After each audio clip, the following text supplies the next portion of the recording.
นี่อย่างเนาะให้ได้เสียวพอได้อยู่บ้างวะลองเบิ่งลองเบิ่งบ่ลองเบิ่งเดี๋ยวลองเบิ่งแม่เฮ้ยมันสิบ่ได้สุกบ่ขนาดลองเบิ่งนี่ ตัวน้องพัดไส้บอกแล้วบอกว่าผู้ใหญ่เพิ่นฝากมาเท่าใดยังบ่ได้บอกแกลืมพี่น้องเอ้ยคือว่าบอกแล้วคือว่าบอกอุ้งหาดเลยขอโทษขอไฟนำเวลาจังเนาะคือผู้ใหญ่เพิ่นฝากเงินมาให้เพิ่นฝากมา 3,000 บาทแต่เพิ่นให้น้องพัดไส้เติมน้ำมัน500แต่เพิ่นให้ลูกงาน2,500เนาะว่าน้องพัดไส้ก็ลืมคือว่าตัวเองบอกแล้วเนาะดีใจนำลุงอาจนี่พี่น้องเอ้ยนี่อะไรลังคาเฮาร้อยอยู่บ่ตัวมีบนหัวบ่หัวนะฮะเป็นนั่นได้เฮาได้ลูกหัวแต่บอลยังบ่ได้ใส่ลบแม่เพราะว่าแล้วตัวน่ะเนาะเขามันยังบ่ได้ใส่ แต่ว่ากระเบื้องตัวเก่านี่ผมมีปัญหาพี่น้องเนาะตัวเก่าตัวใหม่ก็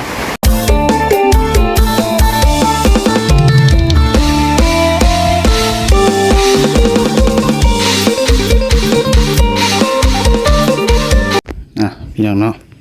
อันนี้กะน้องใจพาหมู่คนมาเบิ่งทางพี่น้องเนาะพาสิเข้ามาได้หรือบ่พี่น้องเอ้ยเพราะว่ามันสิ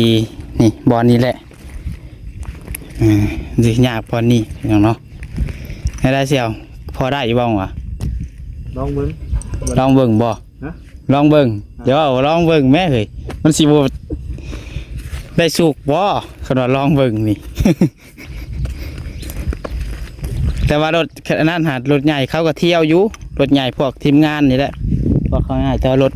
กระบะธรรมดาเขาเที่ยวเขามารถเบาเบิ่งเนื้อรถเบายังเป็นคลองอย่างนี้ เขารถไถรถยังนี่แหละเขาเที่ยวบ่อนนี่นี่เนาะที่แถวนี้แล้วนี่ปุ๊บเน่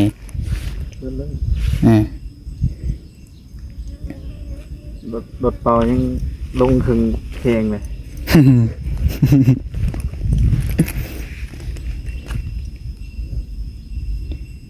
แถวนี้นี่คือสิบ่ลมปานใดกันมาคือสิมาเอาขักได้หน่อยได้ถึงได้แก่อีกลุกอีก คาหญ้าอีกลุกแล้วลุกอีก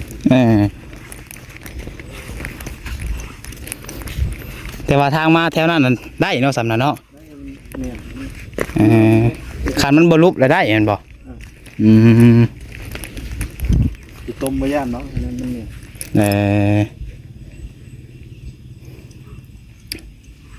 เมื่อวานตกวานนี่แล้วตะกี้กับบริเวณนั่นนี่ดอกมีแต่ให้เรามาขุดเอาเสียมมาขุดน้ำให้มันออกบ่มือนพร้อมให้มันแห้งนี่มือนที่ได้เราผลบ่ตกก่อนผลบ่ตกแล้วมือนให้แกมาหายมือนมาฮือก็ได้นะก้าวว่าคือว่าทางแห้งกูนี่ก่อนก็ได้วะแล้วเลยที่ดำนาฮะเดี๋ยวแล้วไปทำซอยเลยนี่แล้วเบิ่งเวียกงานกันเสียเลยตัวเบิ่งเนาะรถเปล่านี่ลงถึงเพลงรถนักโอ้โหทางหานี่แหละซอยกัน มันพอดีนะสั่งน้อยเดียวหนึ่งนะแต่3ของน้ำให้เล่าหันนะเสียเลยกำงบกะฮะกะเข่ามาเน่ ขนบเขามาไหวกับสีสั่งมาตั้งแต่มือพ้นโบตกผู้แหละเบิ่งไหมนี่รถเปล่าคือว่าขึ้นมาเอาเท่านี้ขึ้นข้างหน้านี่บ่ได้บ่ตีนหนึ่งเสียวโอ้มันลุกลงปีนเสียงยิกเนาะลุกทางนี้ลอยเลยย่านตัวนี้แล้วรูปเนาะสมมุติเอาขึ้นมานี้ยังอันตรายเนาะ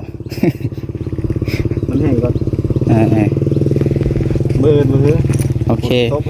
แล้วคันพ้นโบตกเดียวอันสิถ่ายส่งให้เบิ้ง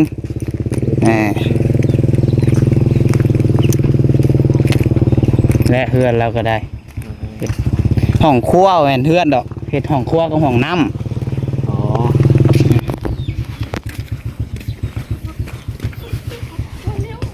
ทรายผดเบิดพอดีกระเทินอยากได้มาเทพื้นแน่เสียวมันยังไม่ได้เทพื้นหากระก่อแล้วโบกเลยแหละ ว่าสิโบกว่าสิง่ายอะไร แดดว่ามืออื่นเอามา โอเคมันมืออื่นเนาะ แล้วขอบคุณก่อน อ้าวพี่น้องเอ้ยเนาะมาอีกวันนี้กับคนกระยาดปกแปกแล้วพี่น้องเนาะเอาพี่น้องเอ้ยบางเที่ยงน้องใจแจ้งข่าวดีทั้งงานไปแล้วเนาะเรื่องมีงบซื้อทรายเข้ามาแม่เนาะกับผู้ดีน้องวันไส้กระโทรบอกให้หมู่มาเบิ่งคนทางเนาะว่าทางรถเพิ่นสิเข้ามาได้หรือบ่พี่น้องเอ้ยแต่เพิ่นเข้ามาเบิ่งแล้วเนาะเพิ่นก็ว่าพังเบิ่งสำหรับอย่างเนาะเพราะว่ามันลุกมันเปื้อนแห้งบอนทางเขาเพื่อนของลุงอาจอยู่นะเนาะเพิ่นก็เลยว่าถ้าให้มันแห้งแน่ก่อนพี่น้องเนาะเอาพี่น้องไอ้ฝนก็เริ่มแห้งเลยเดียวเข้าไปเนาะโอ้ยฝนก็ได้เนาะกำลังว่าแดดเบิดมือบ่มื้อนี้พ่อให้ทางแห้งว่ะมาแล้วพี่น้องเอ้ย เวลาของมันได้เวลามันได้ ฮอดขวบเนาะ ฮอดพวกน้องรอบอะไรเนี่ยมันต้องซ่าได้อยู่นอนที่เราได้ ฮะโดยเบิ่งพี่น้องเอ้ยฝนตกมาอีกเลยทางกับเปื้อนเป็ดป้าอยู่พี่น้องเนาะโอ้กะสิลำบากแน่บาดนี่พี่น้องเอ้ยเนาะอึ๊บโอ้ย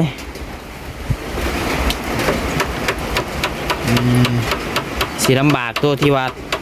สิสั่งทรายเข้ามาพ้นเลือดโตอีกแล้วเนาะเป็นก้อนแล้ววะนี่ แมนสบายดีเด้อลืมด้วยเฮากะลืมว่าแต่ว่าโดยสบายดีทุกคนเนาะ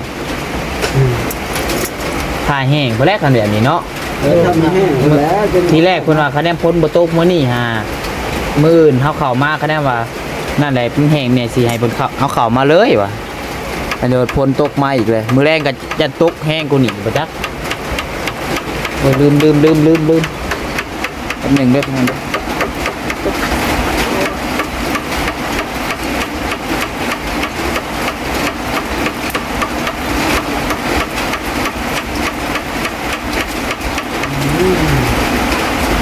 โอ้ยลืมถุงใส่แมกกันสัน ที่มีเหนียว แม่น เป็นทุกข์อะไรกันที่มีเป็นป้า โดยเพิ่นบ่ได้ย่านดอกแถวทางมาแต่พุ่นน่ะเพิ่นย่านบ่อนนี่บ่อนทางเขาเฮือนเจ้านี่ใกล้ๆนี่แหละแม่นมันลุบแห้งโพดบ่อนนี่น่ะ คนในวัดทางนั้นเลย ฮะ ไม่ข้างวัด ทางวัดบ่เพิ่นว่าบ่ย่านซั่นนะฮะ บ่ย่าน แม่นคะแนนมันบ่เป็นแบบดินลุบมันดินโลมหั่นนะคะแนนว่ามันแน่นแหละเพิ่นมาได้ขี้ต้มเฮาบ่ย่านเพิ่นน่ะขี้ต้มน่ะ แม่นี่บ่ได้แล้วนี่ยุบเลย แม่นบ่อนนี้แล้วนี่เพิ่นย่านบ่อนนี้แหละทีแรกเฮาว่าคะแนนพ้นบ่ตกแหละว่าสิชวนลุงอ่านหาไปเป่งน้ำออกไว้ว่ามื้อเป่งน้ำให้มันไหลลงไปหลุมเลยหั่นน่ะฝนบัดตกก่อนเลยแล้วแหละบ่ได้เป่งออกแล้วอยากเป่งให้มันแห้งแต่จักพักมื้อเทื่อมื้ออื่นมันแห้งหั่นนะ เพราะมันมีที่เอามาใส่ แม่นคะแนนว่ามีดินจีคือว่าดินบล็อกแบบบล็อกแตกจังหั่นน่ะเนาะเอามาใส่แถวบ่อนั้นได้หนึ่งนี่คือสิมาได้อยู่ กระเป๋าได้มันหกมาเราไปซุกเอานะก่อนก่อนที่ดินแห้งนะ ชุบอยู่ใส่ เลือกปะนาตรงนี้ไปหน่อยนึง มีต้นไม้เยอะแต่พอมีเขามาทับเป็นทางเราซุกเอาเลยได้ปกติอันนี้แบบดีเที่ยง เหตุยังก็มีอุปสรรคเนาะ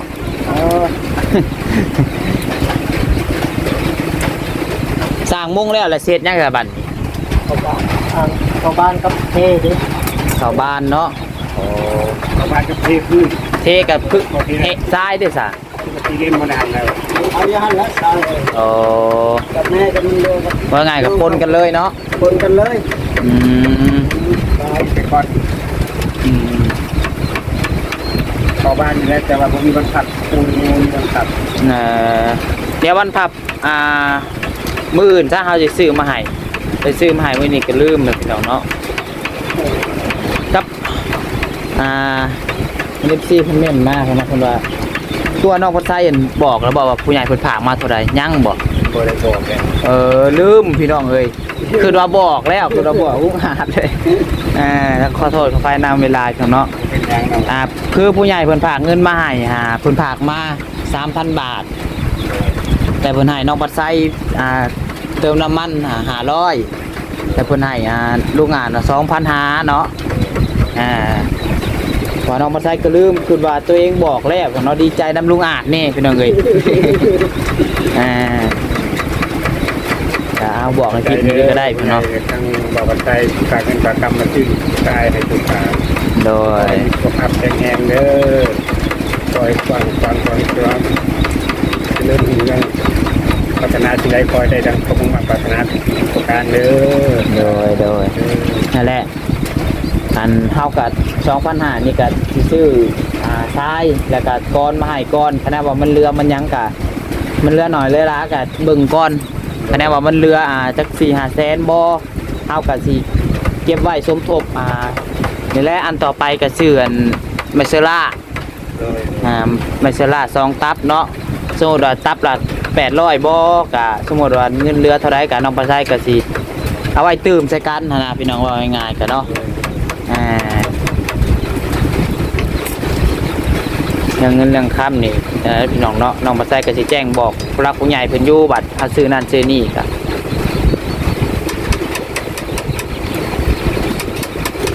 โอ้ยฝนก็ได้เนาะพอดีเพิ่นตกให้เพิ่นดำนาเนาะเย็นสบายแบบ เป็นยำนาเขาเห็นเงินเนาะ แม่น เอาเราบอกเขาก็จะหน่อยเลย เพิ่นเลยยังให้พ้นตกแล้วเพิ่นเนาะ โดยเขาจะให้ผ้าแดดมันคิดกันยอดได้แบบนี้ ไม่เห็นแบบนั้นสร้างไพ่ก็สร้างผ้าก็คิดกันแหละมันเห็นผ้ามันเห็นไพ่แบบจงให้น้ำมันแบบตัดคือกันลายเราจะแห้ง เขาเป็นยังไงมายังไงใจทางแหงใหญ่บนโต๊ะมันเป็นลำหน้าแบบนี้มันถือกันได้แบบนี้ คือกันแล้วที่เราตบปวดได้ ยังคนละครึ่ง ลุกก็ยังบ่ทันได้ใส่จะบ่ลุก ยางตาย โอ้ยังบ่แห้งคัก ตายทับน้อยเอง โอ้ ต้องได้นั่งมันยังได้นั่งใจครับ ขึ้นคาบเลยติ ถามเลย นั่งร้องนั่งควบลงกับย่ามันนะ อย่ามันลุลงเนาะเอาคอยเฮ็ดไปนั่นแหละพี่น้องเอ้ย คนจับยังนี่แหละ มีแต่มื้ออื่นสิซื้อกันบรรทับเข้ามาให้ก่อนพี่น้องเนาะแนวละอันนั้น4เนาะ มีสี่โต๊ะ จะมันขับสี่โซ่ โอเคอยู่ห้างในห้างเวียดนี่ก็มีบ่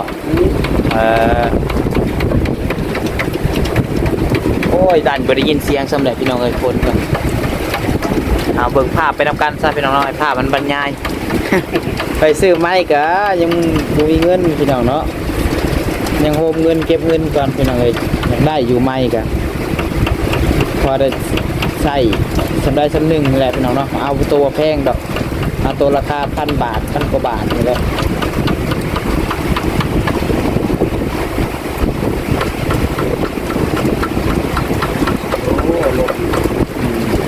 มาแห้งแล้วกัน แห้งเติบได้นี่เนาะบ่ได้พอยเด้พี่น้องเอ้ย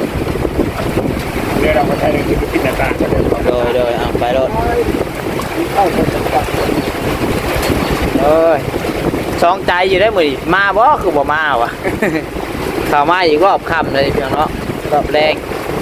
ฮอดขวบมันเลยตกโลดพี่น้องเอ้ย 4-5 โมงตกขี้ง้อบันดอกเมื่ออีกเด้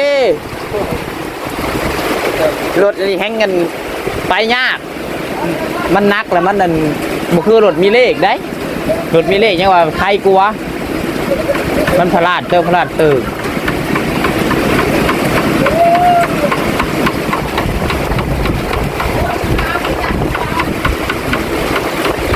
ป้าทุบเองแล้วบัดนี้พาแล้วเบิ่งโอ้ยเป็นเด็กพี่น้องเลยนี่เด็กพี่น้องเนาะก็สิซื้อตัวนี้มาให้เราอีกนี่พี่น้องเนาะก่อน ก้อนแล้วก็ยวงบอกคนเดินเนาะแล้วก็บรรพับพี่น้องเนาะจุดหนึ่งเลยพี่น้องเลย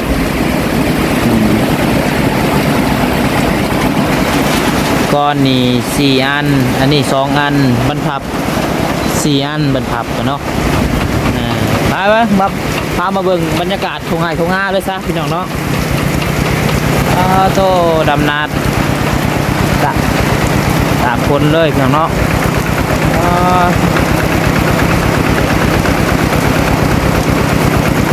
และพี่น้องเอ้ยชีวิตชาวนาเฮาเนาะ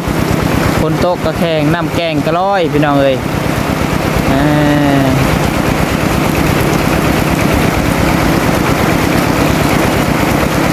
เพื่อนเฮาดีแหล้วพี่น้องเนาะคนตกกระเห็ดบ่ได้อีกเนาะพี่น้องเนาะ โอ้ย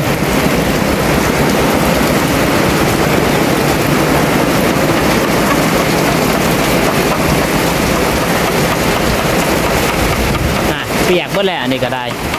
ผมมีบอลยูบาทนี่แล้วซะเตียงกับเปียกแล้วพี่น้องผมมีบอลยูแล้วบังผมมีบอลยูผมมีบอลยูว่าได้แล้วยืนนี่ก็ได้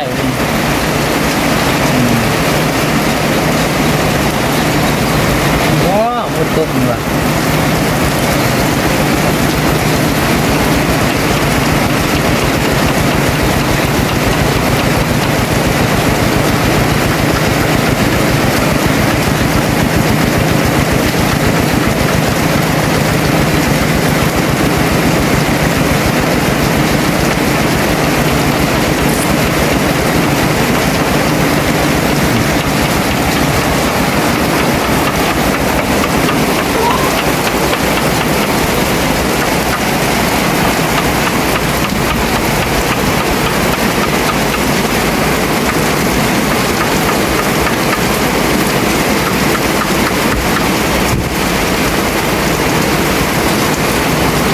บ่มีฟืนมีไฟก็สิขาดลำบากนิดนึงเนาะ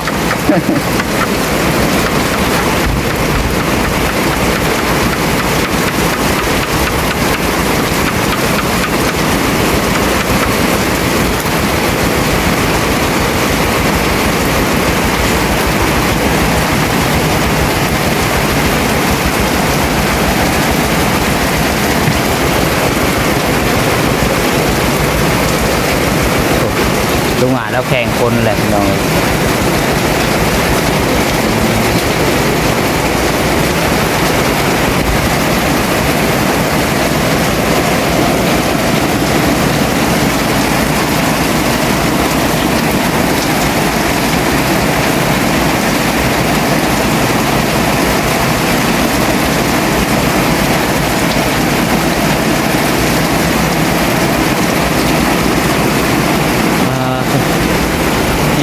แห้งฝน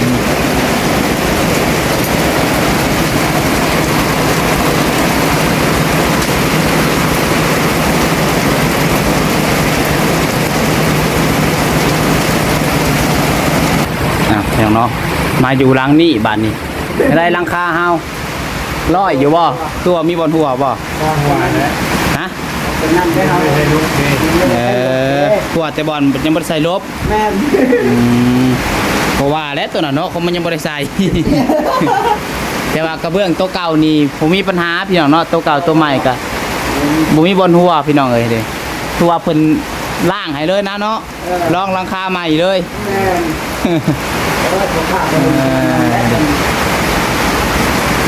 ซุ่มเย็นเนาะโอ้ยก็แห้งเติบได้นี่ฮะมวยเป็นชั่วโมงผู้ประจักษ์นี่ตายโลด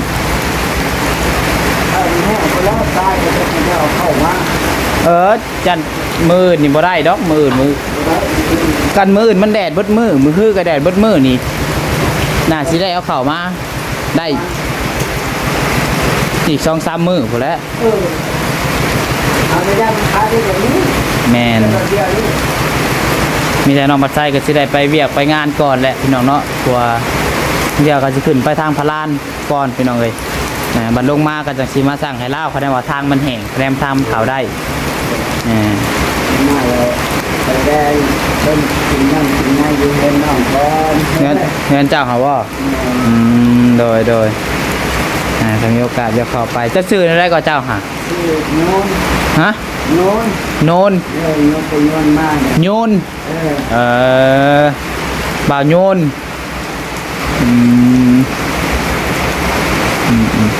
เวลาจะให้เขาไปดินทัวเขาไปเบิ่งครอบครัวเพิ่นนั่นแหละพี่น้องเนาะอยู่กับลูกกับเมียบ่ เนี่ย ลูก2 คนเมียได้แต่2 คน เมียผู้เดียว ก็ได้เอาเมีย2 คน พวกเมีย2 คนลูกตายเลยนะ หาดผู้เดียวยังพอแห้งเลยเนาะเจ้าพี่ลึกอันนี้นี่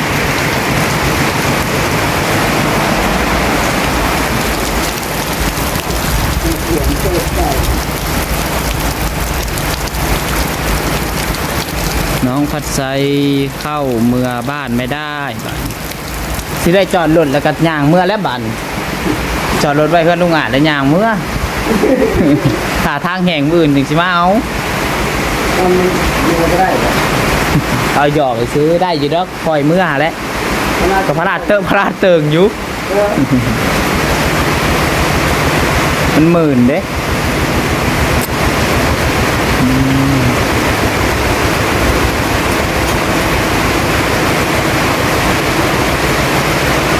ห้องน้ำใส่เรียบร้อยบ่ลุงอาจคักอยู่บ่ใครกลัวไปป่าจิ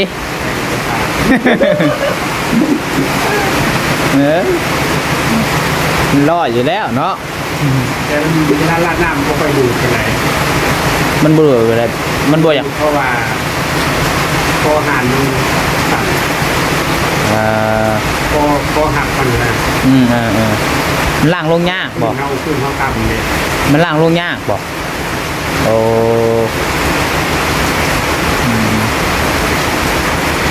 เพื่อนห้องน้ำนี่เพื่อนสาบนี่สาบแต่2นี่บ่นี่กับนี่แล้วก็ทั้งในบ่ แม่ คือว่าทั้งนอกเบิ่งในเบิ่งพาเบิ่งนำ ข้างในสาดเบิร์ดแต่นอกสองทางนี้ แบบ ข้างในสาดเบิร์ด สาบเบิดตัวนี้เนาะ อีได้ สี่ด้านแต่ทั้งนอกอีกได้สาบอันนี้ตัวเบิ่งมา ข้างนอกด้วยสาด โอ้ สาดสองทางนี้ โอ้มีแต่ซ้ำนี่เนาะ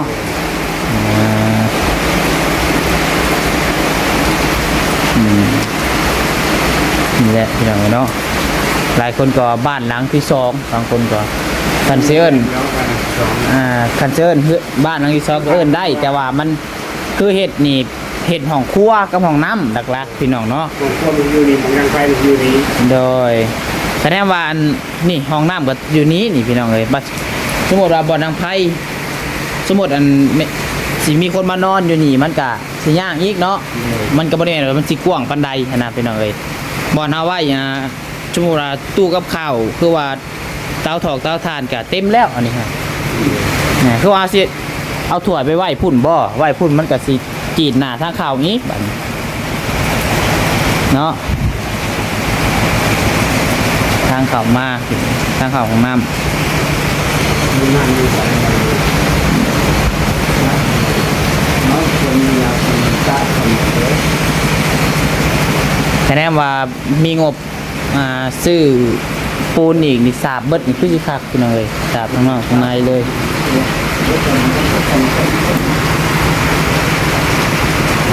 โอ้ยฝนก็เศร้าหน่อยแม่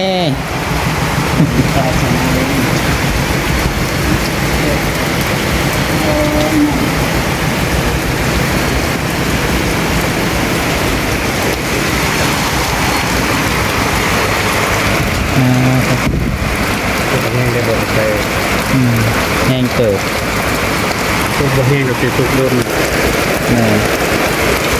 เป็นชั่วโมงผมจักขันตกแบบนี้นี่ คนลิ้นเนาะคนนั้น แม่น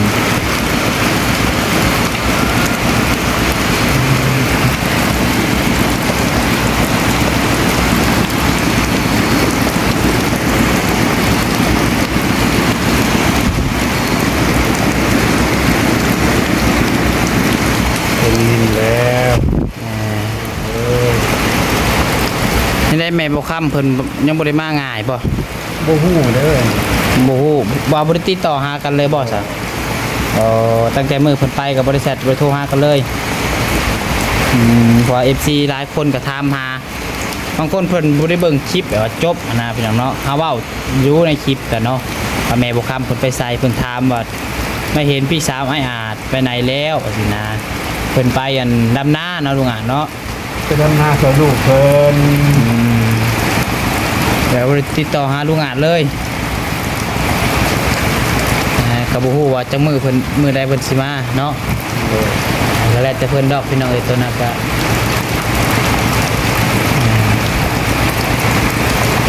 เอาซะพี่น้องเอ้ยมีแต่ว่าคลิปนี้ก็คือสิประมาณนี้แหละเนาะก็ลบแล้วก็ยังบ่ทันได้ใส่พี่น้องเนาะมีแต่ใส่ปูนอัดไว้ก่อนพี่น้องเอ้ยมื้ออื่นพุ่นแหละคะแนนว่าฝนบ่ตกเบิดมื้อเนาะ คันฝนตกก็ย่านบ่ได้ใส่อีกพี่น้องเอ้ยเนาะเอาโอเคเด้อสาพี่น้องเด้อเนาะสำหรับคลิปนี้ก็ทำมาใส่ก็ที่แรกแล้วว่าสิสร้างค่ายนั่นแหละพี่น้องเอามาเนาะเพราะว่าก็อยากให้มันแล้วไว้ที่สุดเท่าที่ได้พี่น้องเนาะเพราะว่าถ้าบ่สร้างเพิ่นเข้าบ้านประตูบ่เอี่ยมแล้วก็เพิ่นก็สิเทพื้นเนาะเทพื้นแล้วก็จังสิสร้างห้องน้ำพี่น้องเอ้ยเฮาก็สั่งชายมาไว้เพิ่นจะดีเพราะว่าช่วงนี้มันจะเป็นหน้าฝนแน่พี่น้องเนาะช่วงยามฝนหน้าฝนก็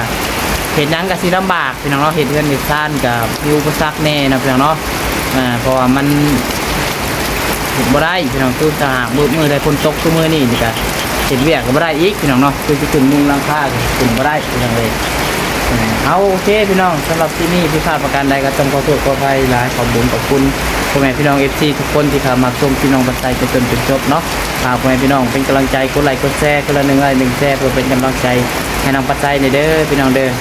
ขอให้ทุกคนอยู่ดีมีแฮงหักแพงคือเก่าพี่น้องเอ้ยเบิ่นดวยทุกคนที่มาให้กำลังใจน้องบัดไซเนาะก็อ่านทุกคอมเมนต์เนาะพี่น้องเนาะก็ขอบคุณหลายๆพี่น้องเอ้ยที่มินมาให้กำลังใจน้องบัดไซเนาะแต่ที่ชมบันไดที่น้องบัดไซเฮ็ดบ่ถือบ่ต้องอันใดที่มันก็บ่ฮู้แน่พี่น้องเนาะก็ต้องให้ที่เม่นมาบอกนะครับแนะนำได้พี่น้องน้องบ่ใส่บ่เครียดบ่ให้พี่น้องเอ้ยมีคนบอกคนสอนดีนะพี่น้องน้องบ่ใส่สิเก็บเอาอันใดที่มันบ่ควรเฮ็ดก็สิ